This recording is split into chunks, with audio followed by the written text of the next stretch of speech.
Ողջույն, այսօր պատրաստելու եմ շատ հետաքրքիր շաուրմա,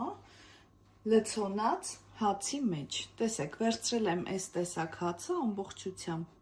հանել եմ միջուկը, ահա, այսպես թողել եմ։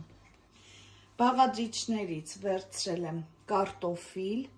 մեկ ամբողջական հավ եմ տապակել, այս անգամ կրծքամիս չեմ վերցրել, այսպես ավելի համեղ է, մանրացնելու եմ։ Վերցրել եմ մարինադ ծիծակ, լոլիկ, սոխ, կարմիր պղպեղ, մարինադ վարունգ, կանաչի, սոուսը վերցրել եմ մայոնեզով, թթվասերով, մանանեխով պատրաստված սոուսը, ես առանցին ունեմ պատրաստած, կարող եք դիտել տեսանյութը, և կետչուպ, ով ինչպես ցանկանում է կարող է շերտերով դնել, վերջնական տեսքը ցույց կտամ։ Վերջ, լցոնեցի, տեսեք ինչքան գեղեցիկ է ստացվել, կարող եք պատառաքաղով օգտվել, պարտադիր չի կծելով ուտել, ուղղակի հետաքրքիր տարբերակ է մատուցման,